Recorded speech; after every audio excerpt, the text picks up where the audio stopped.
Lead a life just like this perfect for my next brother. Another special guest, founder of Lyrical Lemonade, my brother Cole Bennett. Ain't those some nice shoes, Cole? What's up, guys? So I was told a couple days ago that they wanted me to come and give a speech, and I'm not too good at speeches, so if I get emotional or stumble my words, I do apologize. But I wrote a little something. And for those who don't know who I am, my name is Cole Bennett. I own a company called Lyrical Lemonade. And I had the pleasure of being able to work with Juice WRLD very closely and do a lot of his music videos along with many other things with him. So thank you guys for allowing this to happen.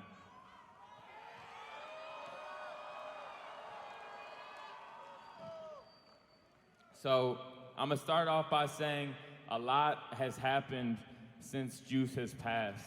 A lot of crazy things in this crazy world, at the top of the list being the pandemic. And I always think, what would Juice think of the pandemic? How would he handle this? And probably like everyone else, he wouldn't like it too much. But I think about one thing he would love about it, and that's quarantine. He would do nothing more than, love nothing more than to be able to be locked in a room just to make music without interruption. It was truly his favorite thing to do. And that was one of my favorite things about him, was his passion. You know, I love passionate people. I love people that love what they do. And one thing about Juice is he fucking loved what he did. And so, yeah, if he was still here today, through quarantine, through a pandemic, could you imagine the music we'd have right now? Goodness.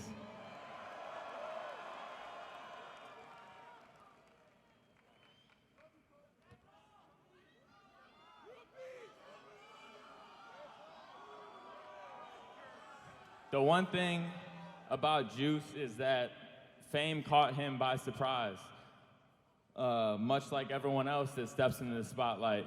But for Juice, it was a bit different. He's probably the only person that went from being almost completely unknown to one of the world's biggest acts in just 8 months. The craziest part about it, though, was that he was just ready for it. It was insane. I remember me and Juice went to Europe for his first tour ever, and it was show, studio all night till like 6 a.m. Then we'd go to the hotel and sleep for a couple hours, and then he had radio interviews all day, meet and greets, all these things. And he'd operate on 2 hours of sleep every single day. And I'd sleep through during the day until the show. Like, you know, I couldn't hang with him. I couldn't keep up.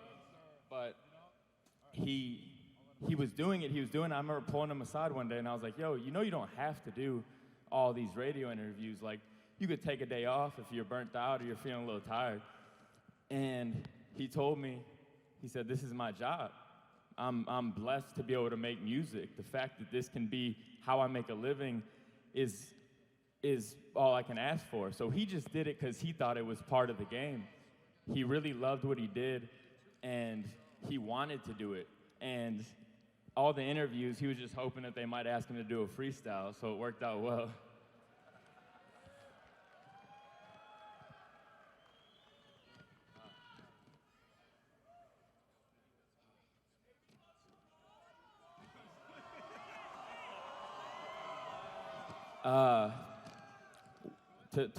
To go off of that last thought, I'd say the biggest thing is he never underappreciated his blessings.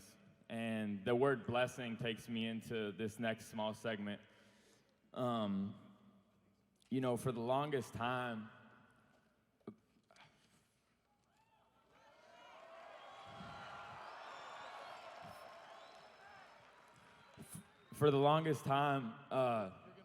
the narrative was always, you know, Cole and Lyrical Lemonade were such a blessing to Juice's career. And as time went on, I realized that he was really the blessing to me. And I just want to close this out by mentioning the fact that not only do I feel him guiding me every day, but I've never felt him in a room more than I feel right now. And the craziest part about this all is that we're at the United Center, and if Juice knew that there was an event that was packed out for him at the United Center, he'd probably break down into tears. So that's real shit. The last thing I'm gonna say is that he loves each and every one of you. He would stop all his shows to look at everyone and say, you can chase your dreams, you can make it happen, you just gotta want it. Don't listen to what anyone says. And if he was on this stage, he'd be doing the same thing right now. So I'll take it for him. If you're in this crowd right now and you want something, you have a dream, you can make it happen. No one can tell you you can't. And that's the same mindset that Juice applied to every single thing he did. Legends never die. Thank you, guys. Make some noise for Cole Bennett.